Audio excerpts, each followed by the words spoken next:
Alright, so this video would be part 7.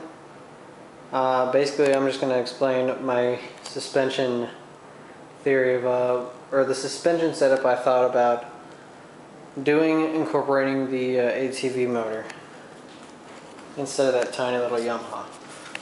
But from the ATV, if it's swapped directly over from the previous video you saw, and it comes with this single strut in here, attached to this one little point down here, this little mounting point. Almost fell backwards.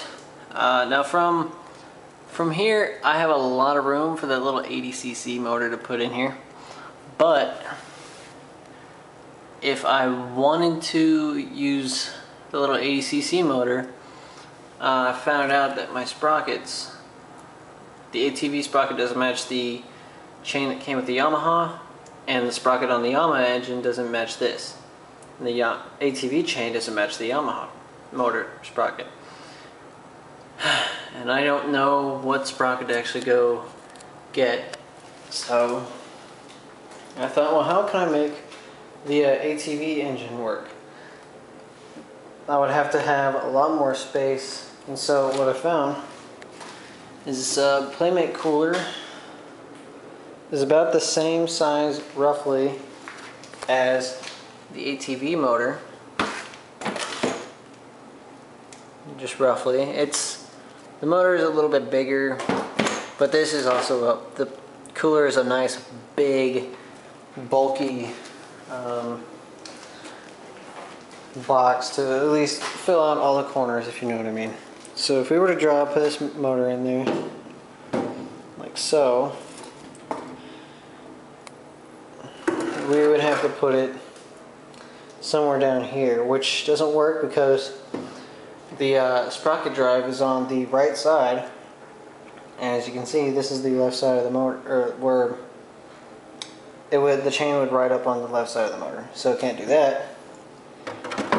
And we can't really put it on the right or the left side either, because then, I mean, that's a lot of distance. So the only viable option is to have it lined up exactly with the sprocket. I can't do that since, I mean, it hits that little coil spring, and if this whole thing wants to bound up, it's not going to work too well. So my solution,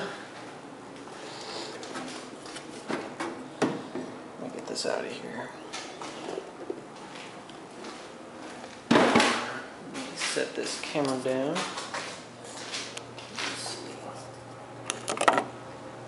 See it?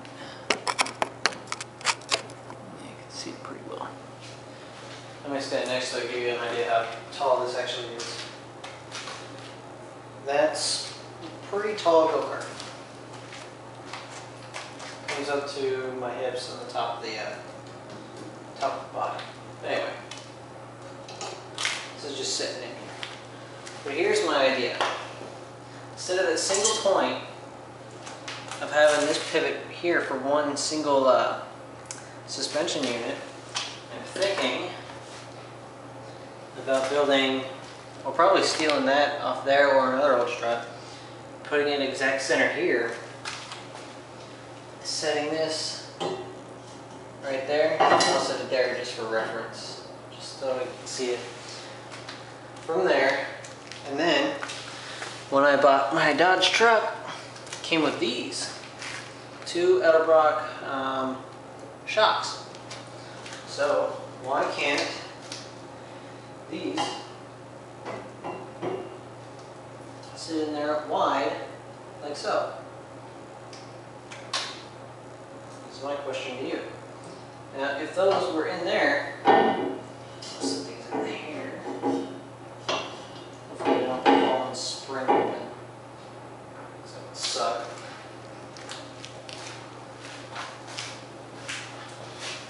Now if those are in there just like so, I mean, obviously they won't be leaning that far up.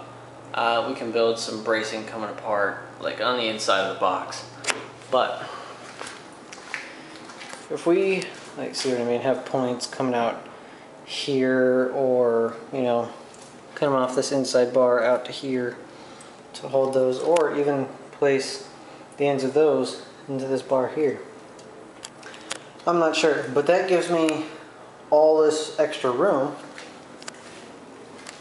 And if I put my motor in here, my mock-up motor, basically my cooler, I have plenty of space to move it left, right, up, down, wherever I want. I can have it as far down as there. And if it pivots, it's not really going to, let me make it a better shot of it. Yeah, if it pivots, I have a lot of room to move this around. And I can also build my engine support right off of that bar down there. And another plus is I can have this engine mounted. Focus. I can have the sprocket lined up exactly how I want, depending on where I place the motor. So, and with these two shocks are supposed to hold up the back of a Dodge pickup. So it'll have give, just not so much give that it's just gonna be unfathomably, you know, jumping around everywhere. Actually, look at it. I don't think it would hurt just to weld this straight to the swing arm here. And I tried to make some mounts for these down here, and I put them on the bottom. I went ahead and crushed it because I couldn't grind them off, and I don't have the time to actually grind them off. So, but what I found is they fit, but I did not look at these Zerk fittings here. And when I tried to swivel it, it just hit those Zerk fittings. So I was not going to grind off those Zerk fittings because I'm tired of grinding. I just want to get moving. So tomorrow I'm going to go get some angle iron and have it come out here. I'm just going to weld it straight to this face here, because that way it's got plenty of movement. It'll push this assembly out more. But that is my idea of having those truck shocks just like that. It opens up the entire rear end. It gives it plenty of give. It'll offer a somewhat soft ride. And it'll have suspension, and it'll be somewhat solid, Kyle. And the plus thing about these shocks is they come with stickers. Look at that.